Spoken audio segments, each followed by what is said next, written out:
Chapter 17. How the Balloon Was Launched. For 3 days Dorothy heard nothing from Oz. These were sad days for the little girl, although her friends were all quite happy and contented. The Scarecrow told them there were wonderful thoughts in his head, but he would not say what they were because he knew no one could understand them but himself. When the Tin Woodman walked about, he felt his heart rattling around in his breast, and he told Dorothy he had discovered it to be a kinder and more tender heart than the one he had owned when he was made of flesh. The Lion declared he was afraid of nothing on earth, and would gladly face an army or a dozen of the fierce Kalidahs. Thus each of the little party was satisfied except Dorothy, who longed more than ever to get back to Kansas. On the 4th day, to her great joy, Oz sent for her, and when she entered the throne room, he greeted her pleasantly. "Sit down, my dear. I think I've found a way to get you out of this country." "And back to Kansas?" she asked eagerly. "Well, I'm not sure about Kansas," said Oz, "for I haven't the faintest notion which way it lies. But the first thing to do is to cross the desert, and then it should be easy to find your way home." "How can I cross the desert?" she inquired. "Well, I'll tell you what I think," said the little man. "You see, when I came to this country it was in a balloon. You also came through the air, being carried by a cyclone.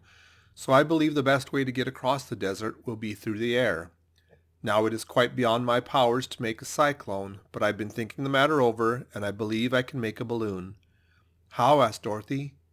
"A balloon," said Oz, "is made of silk, which is coated with glue to keep the gas in it. I have plenty of silk in the palace, so it will be no trouble to make the balloon. But in all this country there is no gas to fill the balloon with to make it float." "If it won't float," remarked Dorothy, "it will be of no use to us." "True," answered Oz, "but there is another way to make it float, which is to fill it with hot air. Hot air isn't as good as gas, for if the air should get cold, the balloon would come down in the desert, and we should be lost." "We?" exclaimed the girl. "Are you going with me?" "Yes, of course," replied Oz. "I'm tired of being such a humbug. If I should go out of this palace, my people would soon discover I am not a wizard, and then they would be vexed with me for having deceived them. So I have to stay shut up in these rooms all day, and it gets tiresome. I'd much rather go back to Kansas with you and be in a circus again." "I shall be glad to have your company," said Dorothy. "Thank you," he answered. "Now if you will help me sew the silk together, we will begin to work on our balloon." So Dorothy took a needle and thread, and as fast as Oz cut the strips of silk into proper shape, the girl sewed them neatly together. First there was a strip of light green silk, then a strip of dark green, then a strip of emerald green, for Oz had a fancy to make the balloon in different shades of the color about them.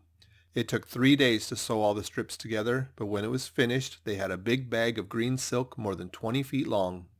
Then Oz painted it on the inside with a coat of thin glue to make it airtight, after which he announced that the balloon was ready.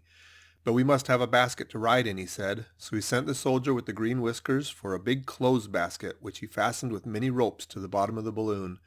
When it was all ready, Oz sent word to his people that he was going to make a visit to another great wizard who lived in the clouds.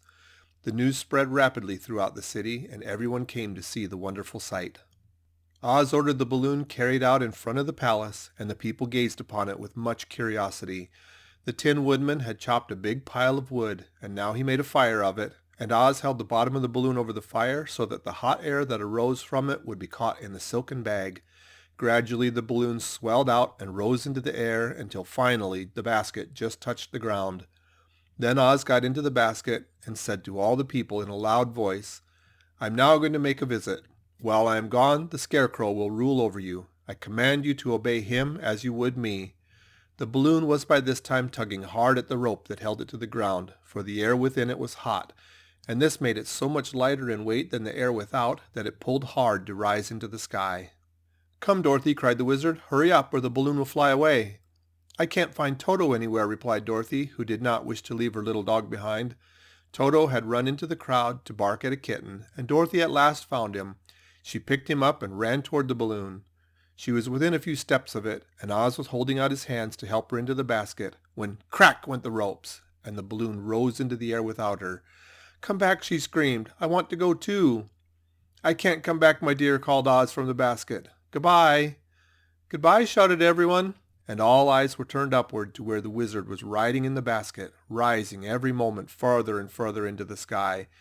And that was the last any of them saw of Oz, the wonderful wizard, though he may have reached Omaha safely and be there now for all we know. But the people remembered him lovingly and said to one another, "Oz was always our friend. When he was here, he built for us this beautiful Emerald City, and now he has gone, and he has left a wise Scarecrow to rule over us. Still, for many days they grieved over the loss of the wonderful wizard and would not be comforted. End of chapter 17.